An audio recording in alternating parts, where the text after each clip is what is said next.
everyone, welcome back to this channel पढ़ाकुलू। My name is CS Payal Popli and हम पढ़ रहे थे क्लास 12th का बिजनेस स्टडीज का NCERT बुक। इसमें हमने 6 चैप्टर्स ऑलरेडी फिनिश कर लिए हैं। फिलहाल हमारा चल रहा है चैप्टर नंबर 7 जो कि है डायरेक्टिंग। आई होप आप सभी ने प्रीवियस चैप्टर्स की वीडियोस देख ली होंगी। नहीं देखी हैं तो प्लेलिस्ट का लिंक लिखा हुआ है डिस्क्रिप्शन बॉक्स में, जाके देख लीजिए। 12th क्लास का बिजनेस स्टडीज का पूरा सिलेबस मैं इस चैनल पे कवर करवाने वाली हूँ, सो कोशिश करिएगा कोई भी वीडियो स्किप ना हो। चलिए अब बात करते हैं कि आज इस वीडियो में हम क्या पढ़ने वाले हैं। हमने शुरू किया था टॉपिक एलिमेंट्स ऑफ डायरेक्टिंग। इसमें हमने सुपरविजन मोटिवेशन कंप्लीट कर लिया था and previous to previous video से हमने लीडरशिप के बारे में बात करना शुरू किया था। इसकी 2 वीडियोस ऑलरेडी रिलीज हो चुकी हैं, नहीं देखी हैं तो इस तरफ आपको एक लिंक ब्लिंक होता हुआ दिख रहा होगा, उस पर क्लिक कीजिए और देख लीजिए। आज हम लीडरशिप को ही कंटिन्यू करते हुए इसका सब टॉपिक लीडरशिप स्टाइल्स के बारे में बात करेंगे। ज्यादा नहीं है, सिर्फ 3 ही है। बहुत ही बढ़िया तरीके से एग्जाम्पल की मदद से समझाऊंगी। पूरी वीडियो एंड तक जरूर देखना, ठीक है। चलो देखिए, ये बोलते हैं कि लीडरशिप स्टाइल्स को क्लासिफाई करने के ना बहुत सारे तरीके हैं, बहुत सारे तरीके। लेकिन जो सबसे ज्यादा इस्तेमाल किया जाने वाला तरीका है वो है यूज ऑफ अथॉरिटी के बेसिस पे। कहने का मतलब क्या हुआ कि एक लीडर कितनी अथॉरिटी अपने पास रख रहा है, कितनी अथॉरिटी यूज कर रहा है, उसके बेसिस पे हमने क्लासिफाई किया है लीडरशिप स्टाइल्स को, जिसमें आते हैं 3 styles. First is autocratic, second is democratic and third is laissez faire. इन तीनों को ही हमें डिटेल में समझना है, तो हम स्टार्ट करेंगे ऑटोक्रेटिक से, ठीक है। चलिए, ऑटोक्रेटिक स्टाइल को समझने के लिए हम लेंगे एग्जाम्पल चुन्नू एंड मुन्नू का। चुन्नू मुन्नू दोनों भाई बहन हैं और पीछे जो ये दिख रहा है ये इन्हीं का घर है। बहुत ही मस्ती में रहते हैं, मजे से रहते हैं, अच्छी लाइफ जी रहे हैं। बस इनकी लाइफ की एक ही प्रॉब्लम है। वो प्रॉब्लम क्या है? इनके पापा, जो कि हिटलर की बिल्कुल सेकंड कॉपी हैं, वो इतने खड़ूस हैं, इतने खड़ूस हैं, इतने खड़ूस हैं कि चुन्नू मुन्नू की लाइफ हेल कर रखी है उन्होंने। चुन्नू मुन्नू क्या खाएंगे, क्या पिएंगे, कहाँ जाएंगे, क्या पहनेंगे, कौन से स्कूल में एडमिशन लेंगे, क्या फ्रेंड्स बनाएंगे, ये सारे डिसीजन मेकिंग इनके ये हिटलर पापा ही करते हैं। और चुन्नू मुन्नू की इनमें कोई से नहीं होती। इनको बेचारों को अगर चॉकलेट खानी होती है, पापा करेले खिलाते हैं तो करेले ही खाने पड़ते हैं, चॉकलेट नहीं मिलती इनको। इनको कोई एक XYZ फ्रेंड बनाना होता है तो नहीं बनाने देते पापा, क्योंकि पापा को चाहिए MNO ही इनके फ्रेंड्स बने। इनको जाना है DPS स्कूल में, लेकिन पापा तो संस्कार वाली में ही भेजेंगे। तो इनकी लाइफ में क्या होगा क्या नहीं होगा, ये सारी डिसीजन मेकिंग जो है वो पापा खुद संभालते हैं। इन दोनों को कुछ भी डिसाइड नहीं करने देते। डिसाइड तो छोड़ो, इनको बोलने तक नहीं देते कि इनको क्या चाहिए क्या नहीं चाहिए। इस पापा को लगता है, जो कि हिटलर की कॉपी है, कि भैया मुझे सब पता है, मुझे इनसे जानने की कोई ज़रूरत नहीं है, मैंने भी बचपन देखा है, मुझे सब आता है, मैं अपने मन से करूँगा जो भी करना होगा। चलो अब हम चलते हैं डेमोक्रेटिक के एग्जाम्पल में। अगेन इस स्टोरी में भी चुन्नू और मुन्नू है। चुन्नू मुन्नू का पीछे आपको घर दिख रहा है, लेकिन इस वाली सिचुएशन में इनके पापा बदल गए हैं। ये है इनके पापा नंबर 2।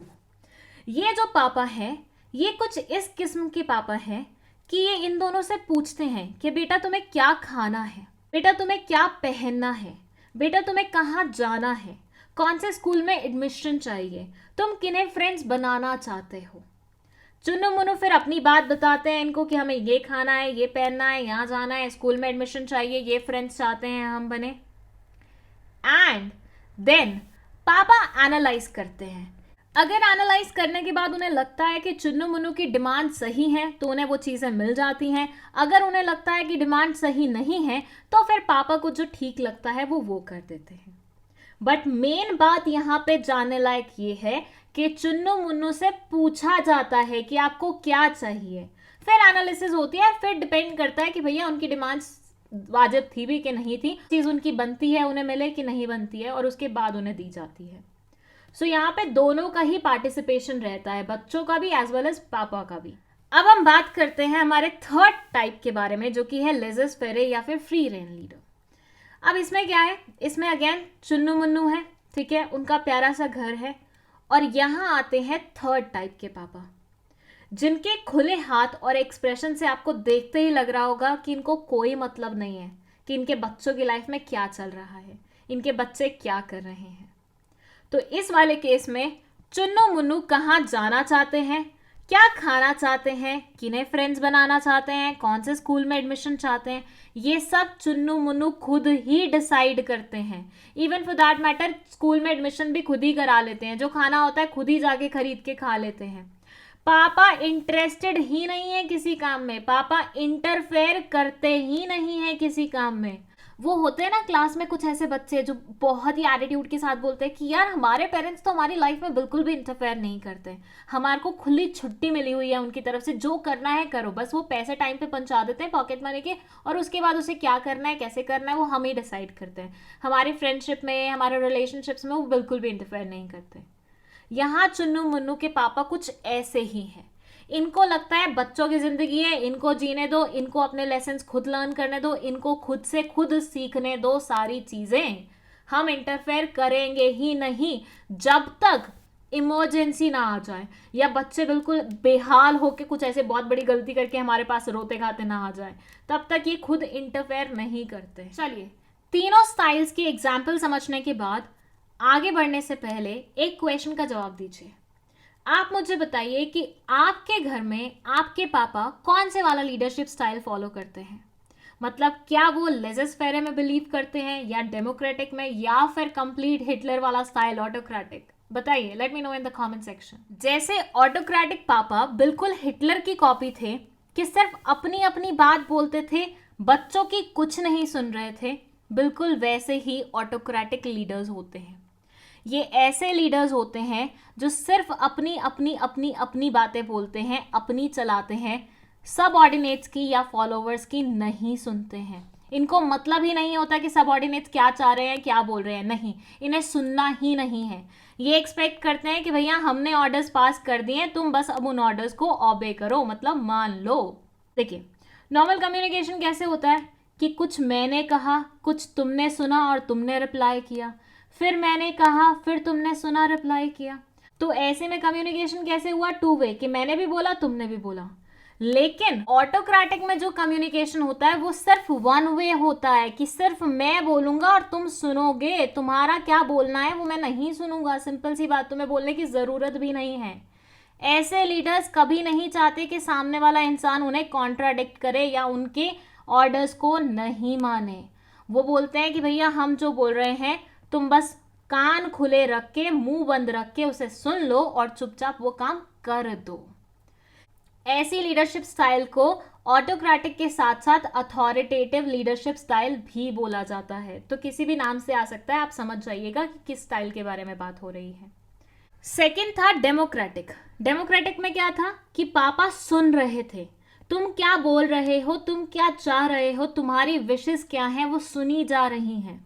हाँ, अल्टीमेटली डिसीजन मेकिंग पापा ने ही की, लेकिन तुम्हारी सुनी ना। तुम क्या चाह रहे थे, अगर उन्हें सही लग रहा था वो चीज, वो तुम्हें ग्रांट कर रहे थे ना। तो डेमोक्रेटिक लीडर भी ऐसा ही होता है। उसके साथ जो कम्युनिकेशन होता है वो टू वे होता है कि तुम अपनी बात रखो, वो अपनी बात रखेंगे, अल्टीमेटली डिसाइड वही करेंगे, लेकिन तुम्हारी बात सुनी जाएगी। यहाँ पे लीडर सबऑर्डिनेट्स की सुनता है, उन्हें पार्टिसिपेट करने का मौका देता है डिसीजन मेकिंग में, तभी इसे पार्टिसिपेटिव लीडरशिप भी बोला जाता है। वो चाहता है कि वो कंसल्ट करे आपसे, वो चाहता है कि आप पार्टिसिपेट करें, आप अपनी से रखें उसके सामने, ताकि अगर उसे लगे कि हाँ ठीक बोल रहा है ये इंसान, तो वो उस से का मान रखे आगे से। So it says a democratic leader will develop action plans and make decisions in consultation with his subordinates. ऐसा लीडर हमेशा अपने सबऑर्डिनेट से पूछताछ करके, कंसल्ट करके ही अपना एक्शन प्लान बनाता है, बिना पूछे एक्शन प्लान नहीं बनाता है। ऐसे लीडर्स आजकल बहुत कॉमनली पाए जाते हैं, क्योंकि देखिए हम हमेशा बात करते हैं ना कि हमारे एम्प्लॉयज़ को इंक्लूसिव कैसे फील होगा, मतलब उनको कैसे फील होगा कि ये वाली कंपनी हमारी है, किसी और की नहीं है, हम किसी और की कंपनी के लिए काम नहीं कर रहे, हम अपने लिए काम कर रहे हैं। जब उन्हें मौका मिलेगा डिसीजन मेकिंग में पार्टिसिपेट करने का, तो उसके लिए लीडर को भी तो ऐसा होना पड़ेगा ना। तो आजकल यही वाली लीडरशिप स्टाइल सबसे ज़्यादा अपनाई जाती है, यहाँ पे सुने जाते हैं दूसरे लोगों के ओपिनियंस। क्योंकि देखिए आपकी ऑर्गेनाइजेशन में काम करने वाला छोटे से छोटा इंसान भी, मतलब छोटे से छोटे लेवल पे भी काम करने वाला जो इंसान होता है ना, वो आपको बहुत ही क्रूशियल इंफॉर्मेशन सप्लाई कर सकता है। बस शर्त ये है कि आपको अपने कान खुले रखने हैं, आपको उसकी बात सुननी है। तो यहाँ आप वो सुनते हैं। लास्ट है हमारा लेजर्स फेरे और फ्री रेन लीडर। अब ये वाले एग्जाम्पल में पापा कैसे थे कि भैया तुम्हें जो करना है तुम खुद करो, तुम्हें जो पहनना है तुम खुद डिसाइड करो, तुम्हें कौन से स्कूल में जाना है खुद से डिसाइड करो, मैं तुम्हारी लाइफ में बिल्कुल भी इंटरफेयर नहीं करूंगा और तुम्हें फुल फ्रीडम दूंगा, राइट? कुछ ऐसा ही था। तो ये वाले लीडरशिप स्टाइल में भी कुछ ऐसा ही होता है। लीडर आपके काम में इंटरफेयर नहीं करता है, वो आपको फुल फ्रीडम देता है। वो आपको बोलता है देखो तुम्हें जो ठीक लगे तुम करो, मैं तुम्हें फुल फ्रीडम दे रहा हूँ, खुद से सीखो, तुम जो तुम्हारे हाथ में पावर दी जा रही है तुम्हें, तुम उसका इस्तेमाल करो बढ़िया तरीके से, बढ़िया से रिजल्ट्स ला के दो मुझे। एंड जहां तुम्हें मेरी सपोर्ट की ज़रूरत होगी, जहां तुम्हें लगेगा कि हाँ तुम नहीं कुछ कर पा रहे हो, वहां मेरे पास आ जाना, मैं तुम्हें हेल्प करने के लिए भी तैयार हूँ, लेकिन मैं तुम्हारे काम में इंटरफेयर नहीं करूँगा। That's it. सो यहाँ के जो फॉलोवर्स होते हैं वो high degree of independence enjoy करते हैं, मतलब उनको फुल फ्रीडम मिलती है काम करने की। अब एक बार सोच के देखना कि इतनी हाई डिग्री ऑफ फ्रीडम क्यों दी जाती है। उसका एक पॉसिबल रीज़न ये हो सकता है कि जो फॉलोवर्स हैं उनको तैयार किया जा रहा है कि कल तुम भी अगर लीडर बनो तो तुम सक्षम हो, तुम्हें पता हो कि कौन से सिचुएशन में कैसे एक्ट करना है। जब तुम्हारे सर पे चीज़ें डाल दी जाती है ना कि भैया तुम्हें ही मैनेज करना है, तुम्हें ही देखना है, तुम्हें ही करना है, कैसे होगा ये काम पूरा, तो तुम ऐसे काम को कैसे भी करके कंप्लीट करते हो और वहाँ से तुम्हें एक्स्ट्रा स्किल्स सीखने को मिलती हैं। तो तुम्हारे अंदर वो लीडरशिप का कीड़ा डालने के लिए या लीडरशिप तुम्हें सिखाने के लिए ऐसा किया जा सकता है। चलिए, तीनों लीडरशिप स्टाइल्स के बारे में तो हमने पढ़ लिया, क्यों ना अब हम इनके डिफरेंसेस भी जान लें। बट डिफरेंसेस का ये चार्ट पढ़ने से पहले मैं थोड़ा सा आपके सामने सम अप कर देती हूँ। देखिए, जो ऑटोक्रेटिक था वो वन एक्सट्रीम साइड था, जो लेजर्स फेरे था वो दूसरा एक्सट्रीम साइड था, और जो डेमोक्रेटिक था वो इन दोनों का मिडिल था। ऑटोक्रेटिक में सबऑर्डिनेट्स की कोई पावर्स नहीं थी, वेयरएज यहाँ पे लेजर्स फेरे में सबऑर्डिनेट्स की बहुत पावर्स थी, मतलब एक्सट्रीम ही थी। डेमोक्रेटिक में इन दोनों का कॉम्बिनेशन था, थोड़ी बहुत पावर्स थी, थोड़ी बहुत नहीं थी। तो हमेशा याद रखना, डेमोक्रेटिक में जो भी डिफरेंसेस लिखे जाएंगे ना वो इन दोनों एक्सट्रीम साइड्स के बीच वाले होंगे, मतलब मिडिल वाले होंगे। ठीक है, तो इस ट्रिक से आप याद रख सकते हैं कि कौन सा पॉइंट किससे बिलोंग करता है। चलिए अब टेबल पे आ जाते हैं। फर्स्ट पॉइंट ऑफ डिफरेंस है डिसीजन मेकिंग, मतलब डिसीजन कौन लेता है। अथॉरिटेटिव की बात करें तो यहाँ पे सारे के सारे डिसीजन लीडर लेता है। हिटलर पापा थे ना, कुछ डिसाइड करने दे रहे थे चुन्नू मुन्नू को? कुछ भी नहीं, सब डिसीजन मेकिंग वो खुद कर रहे थे। वहीं पे डेमोक्रेटिक में लीडर कंसल्ट कर रहा था सबऑर्डिनेट्स को, वो पूछ रहा था सबऑर्डिनेट से कि क्या चाहिए। चुन्नू मुन्नू से यहाँ पूछा जा रहा था कि तुम्हें कौन से स्कूल जाना है, कौन से इसमें जाना है, कौन से उसमें जाना है। लेजर्स फेरे में सारी की सारी डिसीजन मेकिंग सबऑर्डिनेट्स के हाथ में थी। यहाँ वाले पापा ने पहले ही हाथ झड़क दिए थे कि भैया तुम डिसाइड कर लो, तुम्हें जो करना है नहीं करना, तुम्हारे ऊपर है। तो यहाँ पूरी की पूरी पावर किसकी थी? सबऑर्डिनेट्स की थी। सेकेंड है कम्युनिकेशन। अथॉरिटेटिव में जो बातचीत का तरीका है वो वन वे है, यहाँ लीडर बोलता है और आप सुनते हैं, आपको बोलने की इजाजत नहीं होती है। Whereas डेमोक्रेटिक में टू वे होती है, ये तो मैंने आपको पहले भी बताया, लीडर आपसे बोलता है, आप लीडर से बोलते हैं, तो दोनों तरफ से बातचीत हो रही है। वहीं लेजर्स फेरे में फ्री फ्लो है, कोई भी किसी से बात कर रहा है, कहीं से भी कहाँ से आ रही है कम्युनिकेशन कुछ पता नहीं चल रहा, सब सबसे बात कर रहे हैं। थर्ड हमारा डिफरेंस है मोटिवेशन टेक्निक, मतलब सबऑर्डिनेट्स को कैसे मोटिवेट किया जाता है कौन से वाली लीडरशिप स्टाइल में। अथॉरिटेटिव की बात करें तो यहाँ पे फियर एंड पनिशमेंट से, भैया जब भी देखो अथॉरिटेटिव का नाम आए हिटलर को दिमाग में रख लेना। हिटलर को दिमाग में रखने से क्या याद आता है? पनिशमेंट। हिटलर क्या करता था? कभी किसी को रिवॉर्ड देता था? नहीं, हमेशा सबको पनिशमेंट ही देता रहता था। तो पनिशमेंट ही यहाँ पे मोटिवेट करने का तरीका होता है कि भैया अगर तुम्हें लाइफ में पनिशमेंट नहीं चाहिए, अगर तुम्हें ऑर्गेनाइजेशन में पनिशमेंट नहीं चाहिए तो ढंग से अपना काम करो, यही तुम्हारी एक मोटिवेशन होनी चाहिए। तो यहाँ जो तरीका अपनाया जाता था वो था नेगेटिव मोटिवेशन का तरीका। वहीं डेमोक्रेटिक में रिवॉर्ड या फिर इन्वॉल्वमेंट का तरीका होता था, जो जितना बढ़िया परफॉर्म करेगा उसको उतना इन्वॉल्व होने का मौका मिलेगा। तो ये एक पॉजिटिव तरीका था किसी को भी मोटिवेट करने का, काम करने के लिए। वहीं पे लेज़ेस फेरे में जो मोटिवेशन का तरीका था वो सेल्फ डायरेक्शन था, मतलब खुद से खुद को कंट्रोल करो, खुद से खुद को मोटिवेट करो, किसी को कुछ लेना देना नहीं है तुमसे। नेक्स्ट है आपका delegation of authority. I hope आपको डेलीगेशन का मतलब पता है, इस पे वीडियो बनी हुई है, नहीं मतलब पता तो जाके देख लेना एक बार। डेलीगेशन का मतलब होता है अपने सर का सरदर्दी किसी और के सर पे डालना। यूजुअली जब हमारे सर का बोझ बढ़ जाता है हम क्या करते हैं, अपने से छोटे वाले के सर पे वो बोझ डाल देते हैं ना, बस डेलीगेशन वही होता है। अथॉरिटेटिव में ये बोला जाता है कि कोई डेलीगेशन नहीं किया जाता, जितनी पावर्स हैं वो सारी की सारी हिटलर अपने ही हाथ में रखता है, किसी को नहीं देता। डेमोक्रेटिक में बोलते हैं कि थोड़ा बहुत डेलीगेशन होता है, मतलब थोड़ा बहुत अथॉरिटी हम पास ऑन करते हैं हमारे सबऑर्डिनेट्स को। लेज़ेस फेरे में तो पूरा ही कर देते हैं। यहाँ तो बोलता है तुम ही हो करता धरता, तुम्हें ही करना है जो करना है, हमें कुछ लेना देना नहीं है तुमसे। नेक्स्ट है फोकस। अथॉरिटेटिव पूरा का पूरा लीडर के ऊपर फोकस्ड होता है, क्योंकि यहाँ पे उसी की बात चल रही है, किसी और की बात होती ही नहीं है। डेमोक्रेटिक में ग्रुप पे फोकस होता है, मतलब लीडर्स भी पार्टिसिपेट कर रहे हैं, सबऑर्डिनेट्स भी कर रहे हैं, तो सबके ऊपर फोकस चला जाएगा। लेज़ेस फेरे में सिर्फ और सिर्फ सबऑर्डिनेट्स के ऊपर फोकस होता है, इसलिए इसको इंडिविजुअल सेंटर्ड भी बोला जाता है। सिक्स्थ पॉइंट है रोल ऑफ लीडर। लीडर का क्या रोल बनता है। अथॉरिटेटिव में लीडर जो होता है वो डायरेक्शन देता है, वो बताता है कि कैसे चलना है, कहाँ चलना है, क्या करना है। वहीं डेमोक्रेटिक में लीडर का रोल होता है टीम वर्क करवाने का, वो मेंटेन करने का, वो सबको एज अ टीम लेके चलता है। सबऑर्डिनेट्स हों, अपने साथ वाले हों, सबको एक टीम बना के साथ बढ़ने का काम करता है। लेज़ेस फेरे में लीडर का काम होता है सपोर्ट और रिसोर्सेज प्रोवाइड करना, मतलब वो सिर्फ उसी तक लिमिटेड होता है, उसके आगे वो आपके काम में इंटरफेयर नहीं करता। ग्रोथ एंड डेवलपमेंट की बात करें एम्प्लॉयज़ की, तो यहाँ पे फर्स्ट वाले उसमें कोई ग्रोथ नहीं है। क्यों? क्योंकि सिर्फ इंस्ट्रक्शंस मिल रही हैं, आप बस वही काम कर रहे हो। चुन्नू मुन्नू क्या खुद से कुछ डिसाइड कर पा रहे थे? उनकी लाइफ में उन्हें क्या करना है खुद से कुछ सोच पा रहे थे? नहीं, उनको सिर्फ इंस्ट्रक्शंस मिल रही थी, तुम्हें ये खाना है तो तुम ये खाओगे, तुम्हें यहाँ सोना है तो तुम यहाँ सोओगे, तुम्हें स्कूल में जाना है तो तुम्हें स्कूल में जाना पड़ेगा। खुद का तो वो माइंड इस्तेमाल कर ही नहीं पा रहे थे, तो डेवलपमेंट तो क्या खाकी होगी।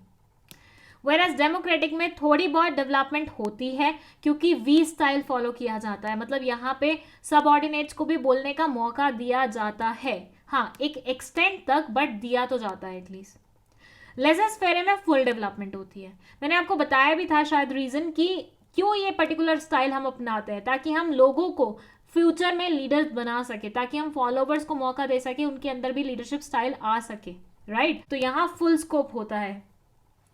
डिसिप्लिन की बात करें तो यहाँ सबसे ज्यादा डिसिप्लिन ऑबे करवाया जाता है। क्यों? क्योंकि भैया हिटलर पापा हैं, हिटलर पापा तो डिसिप्लिन से ही चलवाएंगे सारी चीजों को, सिंपल सी बात है। यहाँ इंटरचेंज होता है आइडियाज का, यहाँ पे थोड़ा बहुत रखा जाता है चीजों को।